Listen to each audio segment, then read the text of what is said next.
Hello guys, मैं आशीष Yadav. I hope आप सभी अच्छे होंगे। चलिए, इस वीडियो में हम लोग देखने वाले हैं एक्सरसाइज 2.4 का क्वेश्चंस नंबर। हम लोग करने वाले हैं क्वेश्चन नंबर 10। बहुत इजी क्वेश्चंस है और बहुत आसान तरीके से हम लोग इसको हल करेंगे। और मैं आपको बता दूं, अगर आप पीछे का वीडियो नहीं देखे हैं तो जो आपको आई बटन दिख रहा है उस पर आप क्लिक करिए और पीछे के सारे वीडियो को इजीली पूर्वक आप क्या करिए, देख लीजिए। तो फिलहाल मैं क्वेश्चन नंबर आपका ये जो 10 है इसको शुरू करता हूँ। करना क्या है, factorization each of the following questions, मतलब जो क्वेश्चंस दिया गया है इसका फैक्टराइजेशन करना है। और क्वेश्चन में पहला पढ़ देता हूँ, 27y का क्यूब प्लस 125z का क्यूब। देन उसके बाद सेकंड क्वेश्चन है 64m का क्यूब माइनस 343n का क्यूब है। इसको आपको फैक्टराइजेशन करना है। ये आपके एनसीईआरटी का क्वेश्चन है और पेज नंबर 41 पे आपको देखने को मिल सकता है।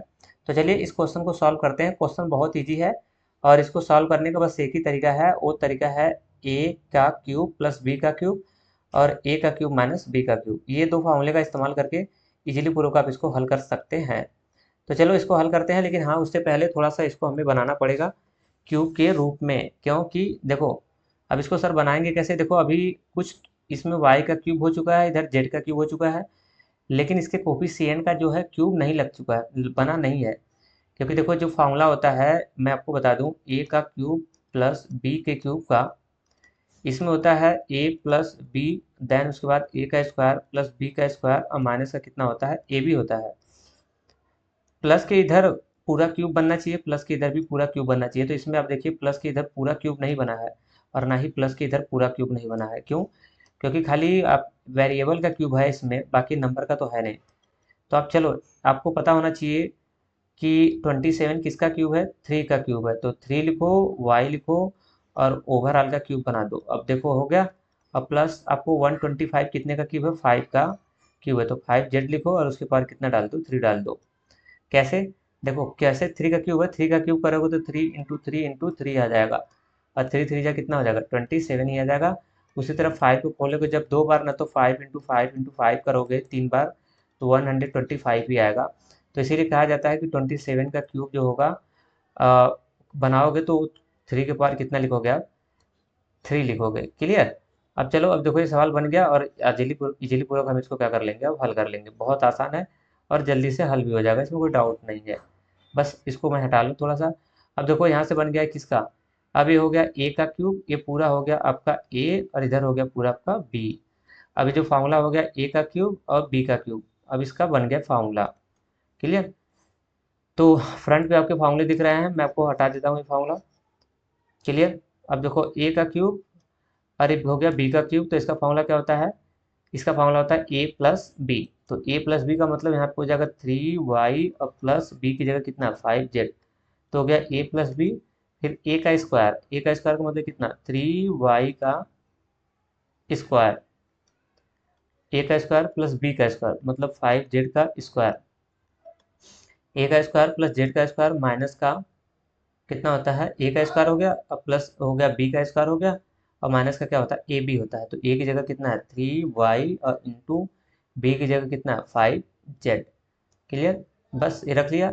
अब इनकी कैलकुलेशन कर लो, आंसर आ जाएगा। यहाँ से हो जाएगा 3y और प्लस कितना हो जाएगा 5z, एक ब्रैकेट में, देन उसके बाद इसको हल कर लो। अब देखो इसको कैसे खोलोगे सर, इसको ये 3 का स्क्वायर है तो 3 का स्क्वायर हो जाएगा 9 और y का स्क्वायर और प्लस ये इसी तरह 5 का स्क्वायर हो जाएगा 25 और जेड का स्क्वायर हो जाएगा और -2। इसका मल्टीपल कर लो, 5 3 जा कितना हो जाएगा 15 और वेरिएबल जो है वाई और जेड डाल दो और ये फाइनली आपका क्या हो जाएगा, आंसर हो जाएगा। बिल्कुल करेक्ट आंसर होगा। अब उसके बाद इसी तरह से आपको हल करना है इसी का सेकेंड नंबर का क्वेश्चन, सेम डिक्टो आपको वैसे ही करना है, इसमें कोई कुछ नहीं करना है। मैं आपको फार्मूला बता दूं, ये फार्मूला इस पे लगेगा। देखो ए का क्यूब माइनस बी का क्यूब, फ्रंट पे फार्मूला दिख रहा है ना, इसका फार्मूला क्या होता है सर, ए माइनस बी, फिर उसके बाद ए का स्क्वायर प्लस बी का स्क्वायर और प्लस का क्या होता है, ए बी होता है। तो इसमें क्या ध्यान रखना होगा कि माइनस के उधर पूरा ए होता है और माइनस के इधर पूरा क्या होता है, बी होता है। अब ऊपर के जो क्वेश्चन बना हुआ है ना, उस क्वेश्चन में आप देखिए ए और बी का क्यूब पूरी तरह से बनाया नहीं है, तो आपको बनाने पड़ेंगे, थोड़े से मेहनत करने पड़ेंगे। और मेहनत करना बहुत अच्छी बात है, हम लोग मेहनत करके उसको, देखो मैं सेट कर रहा हूँ अभी तुरंत। ठीक है, मैं इसको हटाता हूँ यहाँ से फार्मूले को। चलो मैं इसको सेट करता हूँ, देखो ध्यान से। अब बताओ ये 64 कितने का क्यूब है, तो 64 आपको पता होना चाहिए 8 का, 4 का, 8 का नहीं 4 का। 4 का अगर आप क्यूब करेंगे तो 4m का क्यूब कर लो और माइनस, और ये 343 कितने का है, ये 7 का है। 7 का क्यूब कितना होता है, 343 होता है। और उसके बाद यहाँ से कितना हो जाएगा, n के पार कितना हो जाएगा, 3 हो जाएगा। आपको याद होना चाहिए क्यूब, आपको याद कर लो 1 का क्यूब 1, 2 का क्यूब कितना होता है 8, इसी तरह से याद कर लो 3 का क्यूब कितना होता है 27, ऐसे कर लो। 4 का क्यूब करोगे तो कितना हो जाएगा, 64 आ जाएगा। क्लियर। इसी तरह आप जैसे 7 का जब क्यूब करोगे ना, तो 7 का क्यूब आप 7 को 7 इंटू 7 7 खोलोगे तो 7 7 जा आ जाएगा 49, फिर मल्टीपल 7 से करोगे ना तो इतना ही आ जाएगा। कितना हो जाएगा 63, 3 6 बचेगा और 6 4 जा कितना हो जाएगा 28, 28 में 6 जोड़ेंगे जैसे ही तो कितना हो जाएगा, इतना हो जाएगा, है ना। तो एक क्यूब आपको क्या करना पड़ेगा, याद कर लोगे ना कितने तक, ज़्यादा नहीं 20 तक याद कर लो क्यूब, और 30 तक आपको स्क्वायर याद कर लेना है। अगर इतना कर लिया तो सवाल ऑटोमेटिक, सारे क्वेश्चंस आपको कहाँ क्यूब बन रहा है कहाँ स्क्वायर बन रहा है सब ऑटोमेटिक आप क्या कर लोगे, उसको डील कर लोगे। क्लियर। तो आई होप आप इसको लर्न कर लोगे, मुझे भरोसा है। क्लियर। तो बस अब चलो इसको खोल लो, ए का क्यूब माइनस बी का क्यूब बन गया। तो फार्मूले में क्या होता है, ए माइनस बी, क्या होता है ए माइनस बी फार्मूले में, तो बस उसमें रख दो, काम खत्म। ए माइनस बी, तो ए की जगह कितना, ए पूरा ए हो गया और ये पूरा आपका बी हो जाएगा। तो ए माइनस बी का मतलब 4m माइनस 7n, ए माइनस बी हो गया। फिर उसके बाद ए का स्क्वायर, ठीक, तो ये ब्रैकेट थोड़ा चेंज करना है। ए का स्क्वायर का मतलब 4m का स्क्वायर प्लस बी का स्क्वायर 7n का स्क्वायर, और उसका फॉर्मूला होता है प्लस ए बी, ए की जगह कितना 4m इंटू बी की जगह कितना है 7n। क्लियर। अब इसका कैलकुलेशन कर लो, आंसर मिल जाएगा यहाँ से 4m माइनस का 7n एक ब्रैकेट में।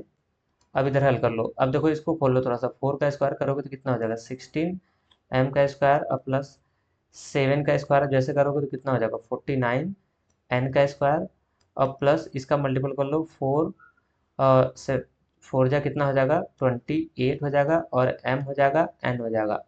अब इससे ज़्यादा इसमें कुछ करना नहीं है, और फाइनली यही आपका क्या हो जाएगा, आंसर हो जाएगा। और ये बिल्कुल आपका कैसा आंसर होगा, करेक्ट आंसर होगा। क्लियर। आई होप मुझे आपको ये वीडियो अच्छी लगी। अगर अच्छी लगी तो लाइक शेयर सब्सक्राइब आप जरूर करिएगा, और चैनल पे अगर नए हो तो आप इसको जरूर सब्सक्राइब करिएगा, क्योंकि आपकी काम की चीज़ मैं यहाँ पे आपको बताता रहता हूँ। तो चलते हैं, अब मिलते हैं आपको मैं नेक्स्ट वीडियो में। Thank you.